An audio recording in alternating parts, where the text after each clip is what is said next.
to our series, Women's Wellness That Works Expert Series. And I'm so excited to bring back one of our previous guests on Women's Wellness That Works, Gina Casbarro. Welcome.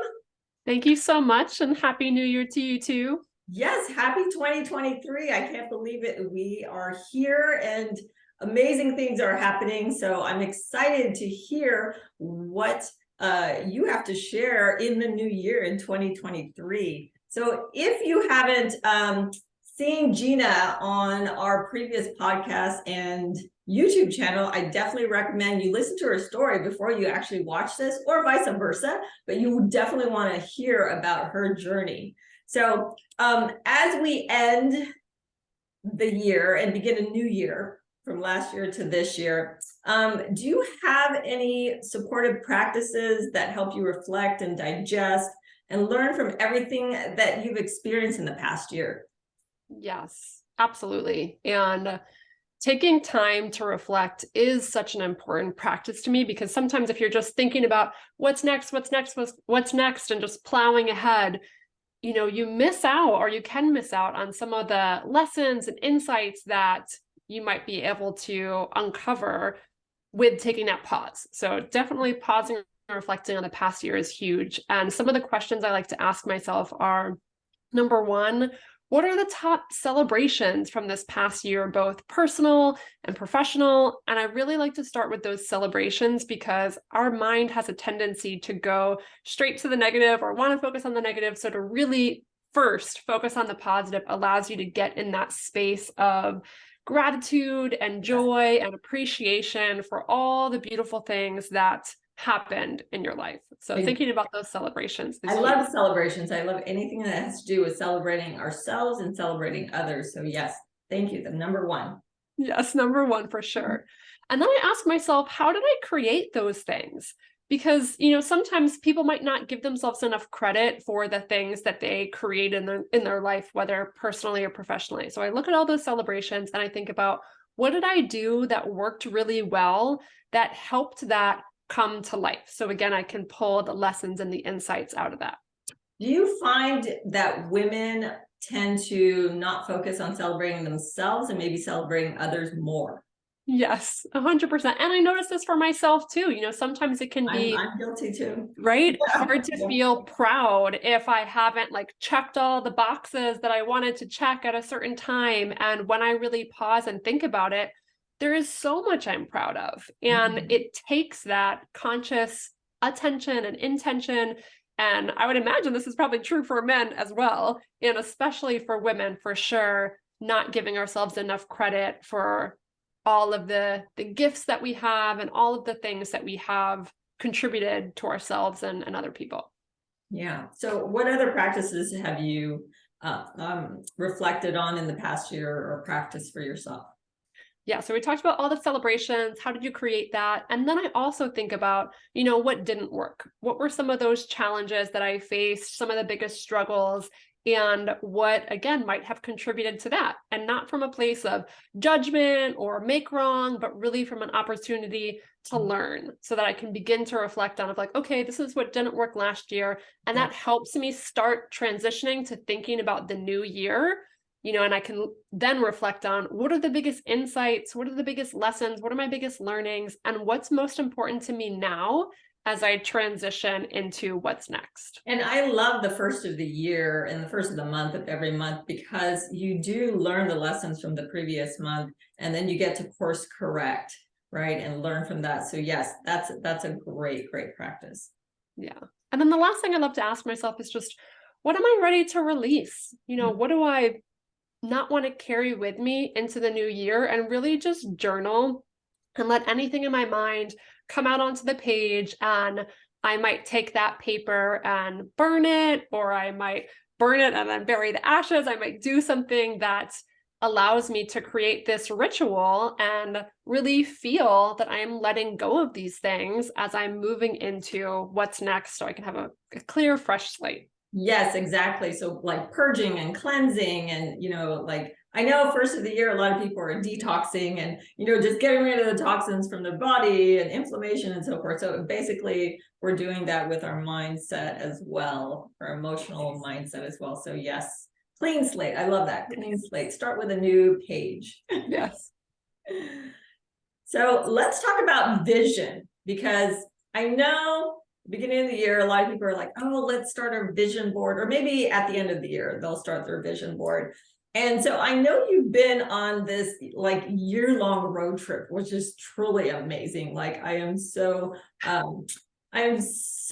amazed that you did this all on your own. And so how did you create that vision for your future in creating that journey for you? Yeah.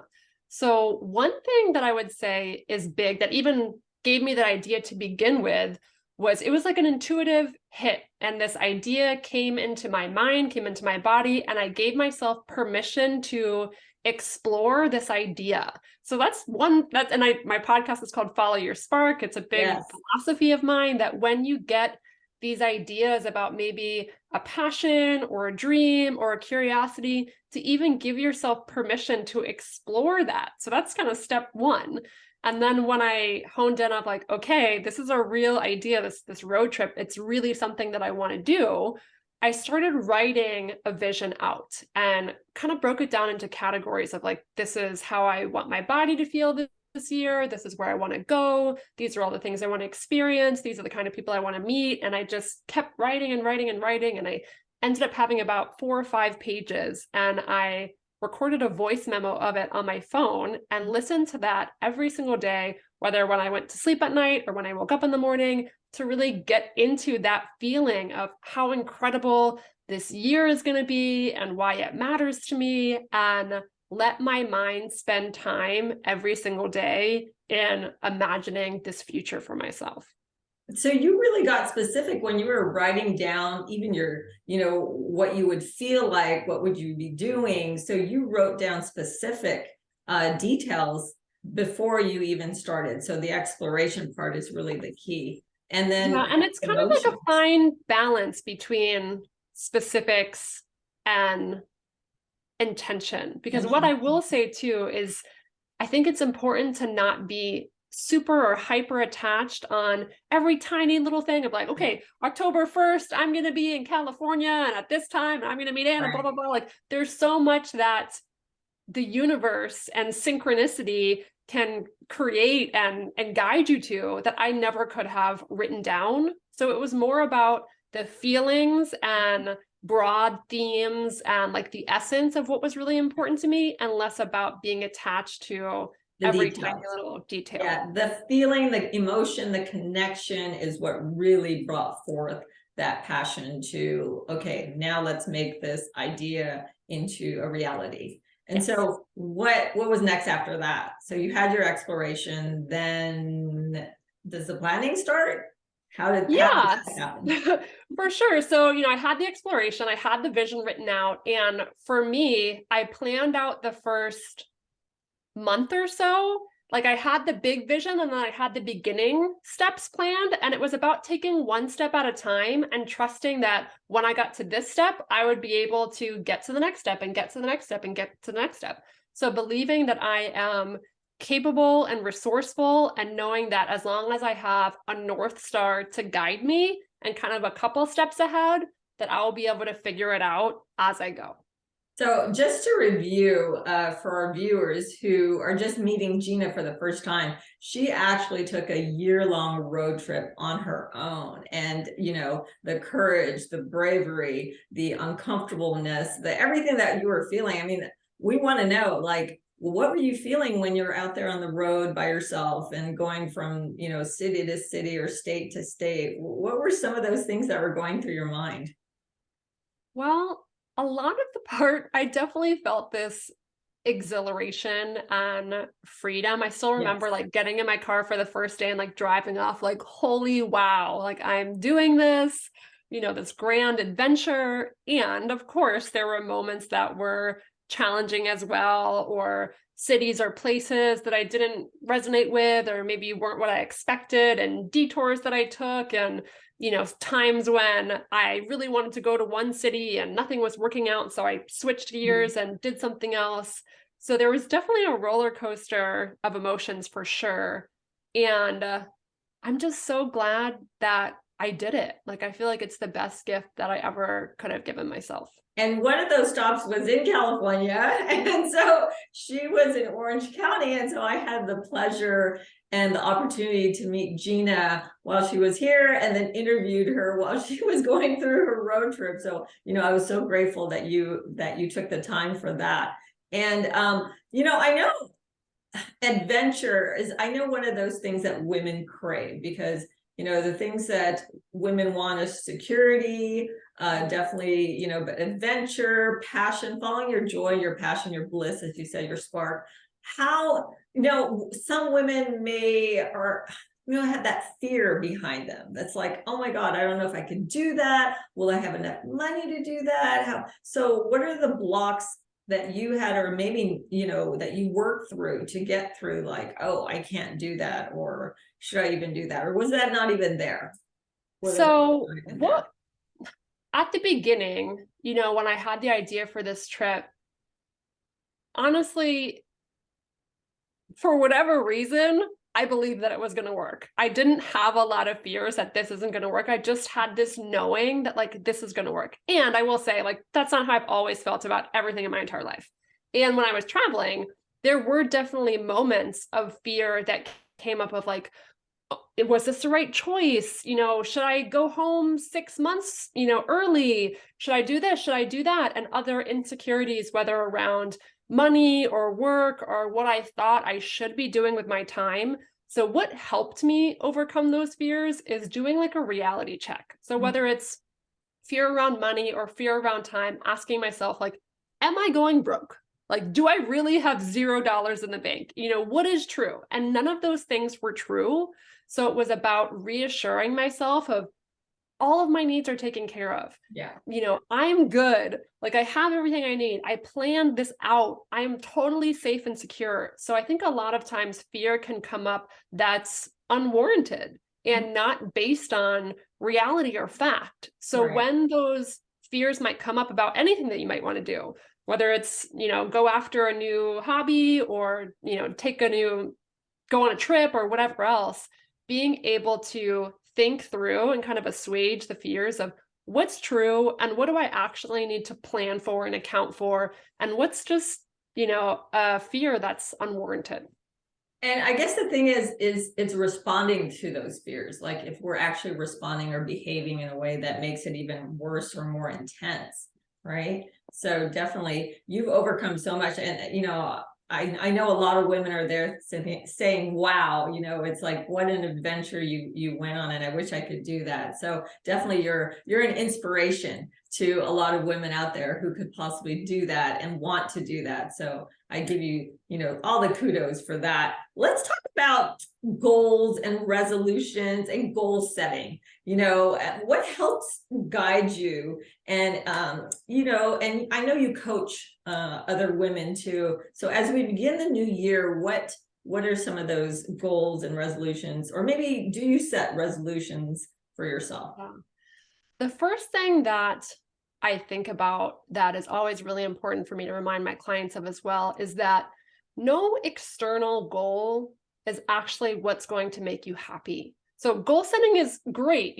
Going after our dreams is awesome. And it's important to come from a place of sufficiency and joy and happiness and let that guide you versus thinking some external thing that you're pursuing is going to lead to happiness. And this is a really important concept and principle for me to understand and for me to share with people too, because otherwise goal setting can be something that if we don't get it, we're miserable.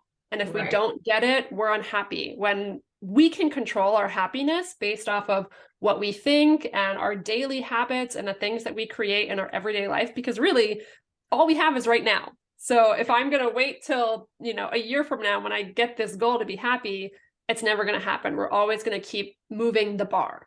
So the first thing, that's a good point, because when you talk about disappointments, I always say expectation sometimes leads to disappointment, because every time you feel like you failed, It's that disappointment. Oh my God, I didn't do this, I didn't do that. Or comparing yourself to other people, right? Saying, oh my gosh, she's doing this, or that person is doing this. Why am I not doing that? Well, you know, everyone is at a different journey and different pace. But yes, I agree with you 100%. Mm-hmm. And what else were you going to say? I'm sorry. What else I was going to say? So what I was going to say is that before setting goals, I think, like I mentioned, having practices, I call them to strengthen your vibration, to strengthen your energy, nourish yourself. I know you do breath work and all kinds of things to have these habits that fill us up. And then when we're in that place, again, tapping into what are you passionate about? What are you curious about? What's calling to you? And then setting goals and intentions from there.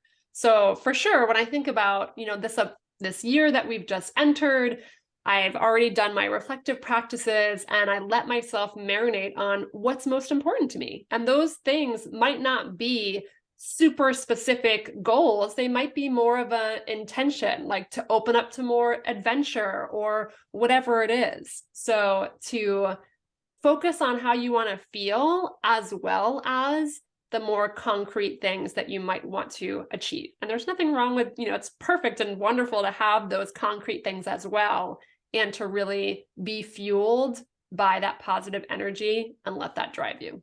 Where do you get your positivity? Like, you're just so, you know, are you always this happy and positive? Are there days where you just feel like, I just don't feel like, you know, being positive, or just don't feel like it? I mean, are there days and moments? There are definitely times where I am not happy all the time, right? You know, as human beings, we have this range of emotions, and some of them feel good, like happiness, joy, you know, inspiration, whatever. And some of them don't feel so good, whether that's fear, doubt, insecurity. And I absolutely feel that whole gamut of emotions. And one thing I've learned more and more over the years is what helps me stay in the positive emotions more is being willing to feel the ones that I don't want to feel, whether that's fear or uncertainty or doubt and shame, because I used to be, and sometimes still get in that trap of like wanting to get rid of those negative emotions as soon as possible. But the more we resist something, the more we shove it down, the more it eventually comes up.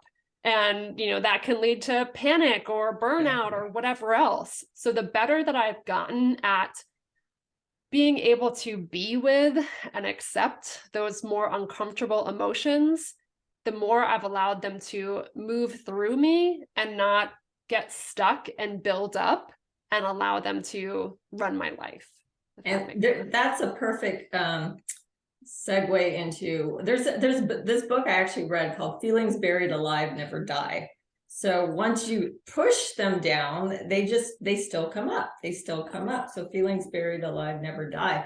And we just talked about pressure and feeling that pressure for ourselves and judging ourselves when we think that we're not meeting those goals or resolutions. What guidance can you share with women about that and prioritizing their desires and needs? Yeah, so I think about this a lot too, because, you know, for myself, I feel like I'm kind of on a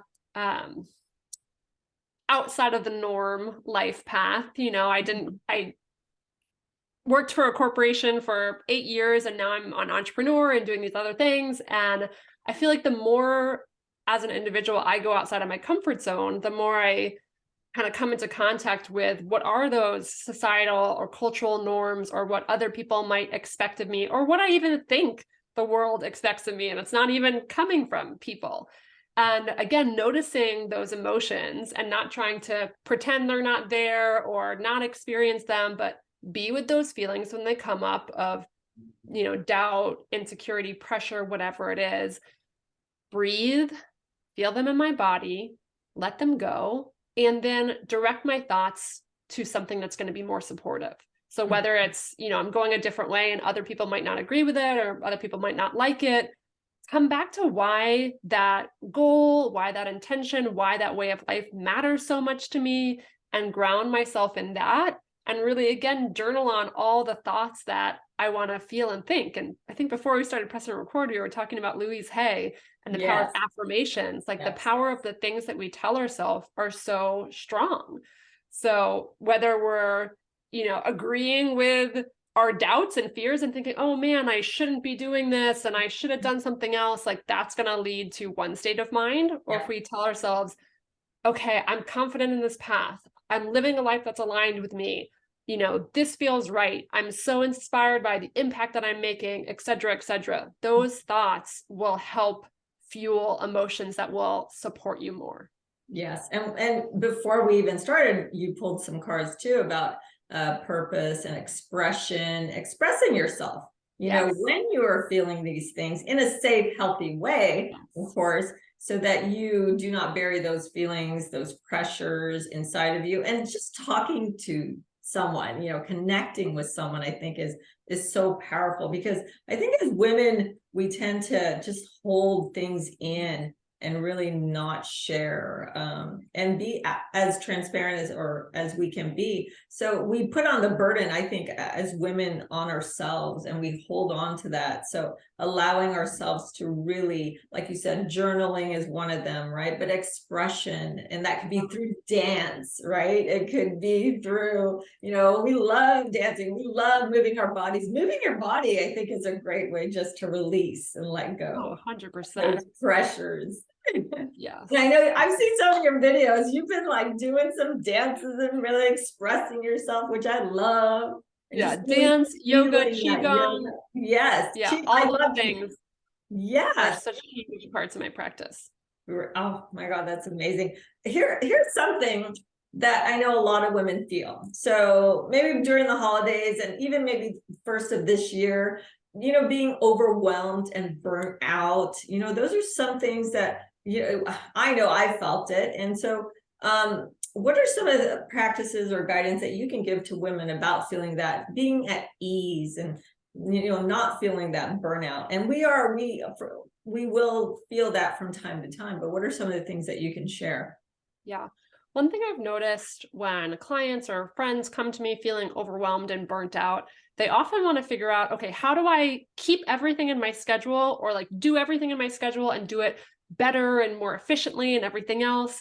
And when we dig in more, it's oftentimes not about trying to keep doing everything or do it all. It's about getting really clear on what your priorities are, and then setting boundaries with yourself and other people so that what you're doing is actually aligned with what matters most. Because I think the overwhelm and the burnout can often come in when we're doing things that we don't really want to do, or don't really serve us, or we're afraid to say no to someone, or we're afraid to just say, I'm sorry, like that doesn't work for me right now. I need to honor myself. I need to take time for myself.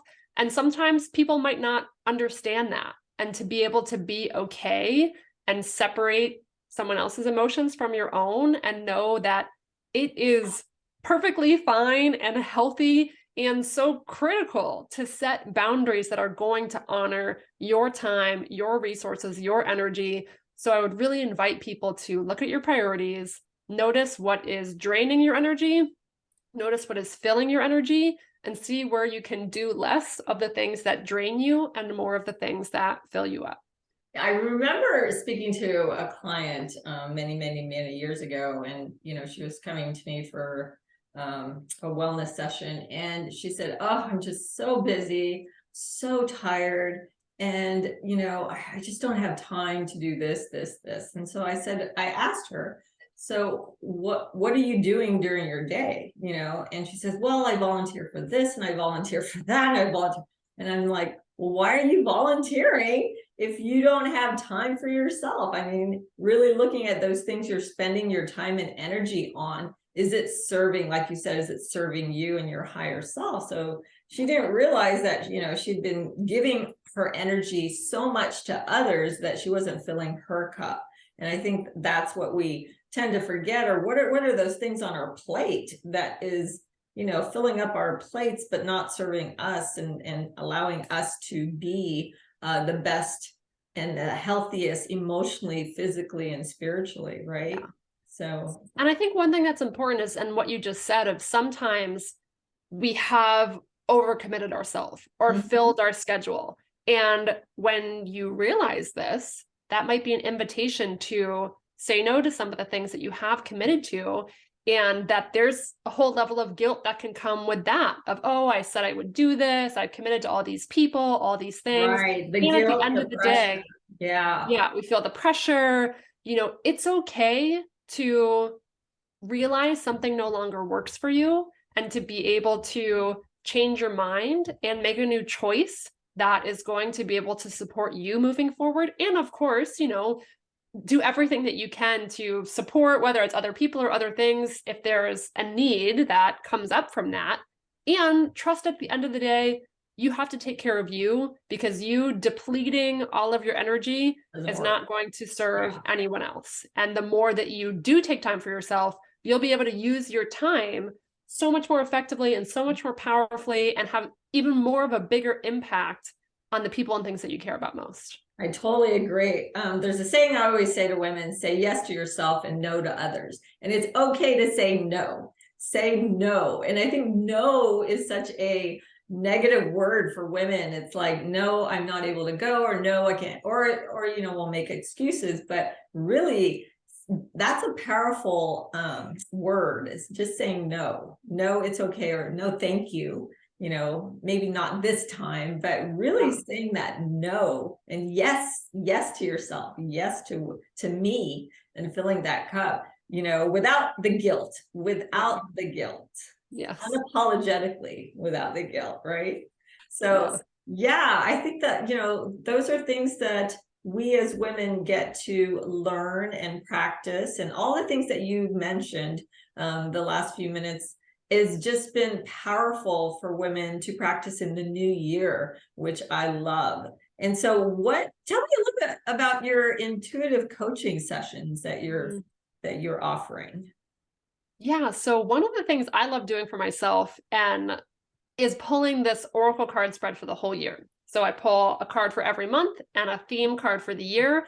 And I was doing that for years and just getting so much out of it. And I started doing it for others, and it was just turned into this really powerful thing. And I now have like a workbook that goes along with it that I do kind of monthly manifestation and intention ceremonies with.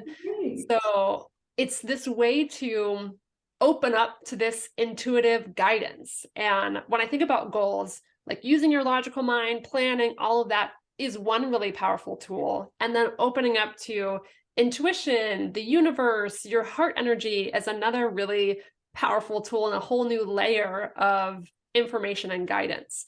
So we pull the theme for the year, and then I always talk with my clients about what are their most important intentions, what they're learning and uncovering from the cards that pulled up, the different energetic practices that are important to them this year, and just really use that as a jumping off point for people to clarify their values and intentions and really set goals for the year from their heart and from their intuition. Oh, that is such a wonderful thing that you're doing. Oh my God, I had never heard of that. But no, I'm so glad that you created that. And what a perfect time for the new year to offer this to our audience and all the women that get to, you know, create that path for the new year, their you know, journey for this new year. So I am so grateful for your time, for your energy, for your exuberance, and sharing all your knowledge and wisdom and information that you have is just so powerful for our women. And definitely a lot of essential conversations I think we've had, you know, about pressure and judgment and not feeling